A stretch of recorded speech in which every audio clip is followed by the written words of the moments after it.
आप सभी का मेरे YouTube चैनल माइटी पावर पर आपका स्वागत है, अभिनंदन है।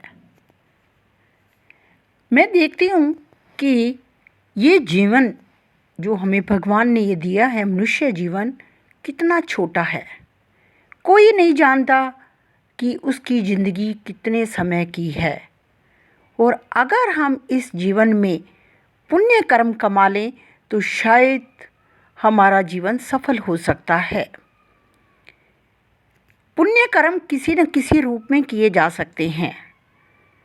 कुछ लोग भूखों को रोटी खिला लेते हैं, कुछ गाय की सेवा करते हैं, कुछ कुत्तों को रोटी डालते हैं, और कुछ लोग पक्षियों की सेवा करके हम अनेकों फ़ायदे करते हैं। जैसे कि हम देखते हैं कि आजकल पक्षी काफ़ी तो लोप ही हो गए हैं, ख़त्म हो गए हैं, क्योंकि पेड़ ही नहीं है तो पक्षी भी नज़र नहीं आते। और अगर कुछ नज़र आते हैं तो हम उन्हें अपने घर में, अपने आवास में टिकने ही नहीं देते, तभी भगा देते हैं। कुछ लोग सोचते हैं घर को गंदा कर देंगे, कुछ लोग सोचते हैं कि ये रोज़ आएंगे, तो इसलिए उनका अनादर करते हैं।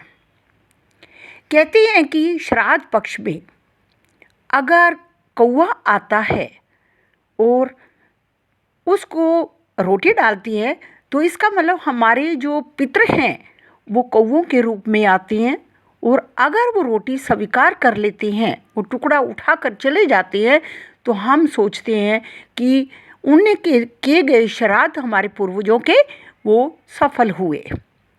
लेकिन केवल श्राद्ध पक्ष में ही ऐसा क्यों? अगर हम रोज़ ही पक्षियों को कुछ ना कुछ दें खाने को, तो इससे हम और भी पुण्य कर सकते हैं, पुण्य कर्म कमा सकते हैं।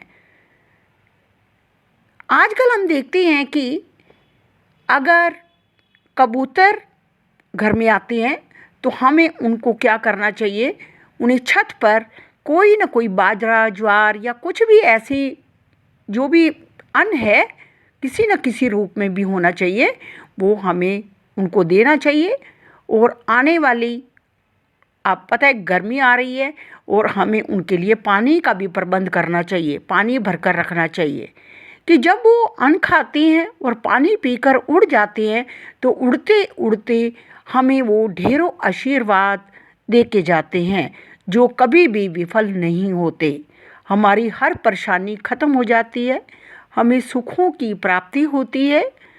तो इसलिए हमें पक्षियों को अवश्य दाना डालना चाहिए, उनके लिए गर्मियों में पानी की उचित व्यवस्था करनी चाहिए। कोई भी पक्षी हो, पक्षी किसी भी उसमें हो, कौवा हो, कोई भी हो, लेकिन आज सिर्फ कबूतर ही देखने को मिलते हैं, तो इसलिए हमें उनकी सेवा करनी चाहिए।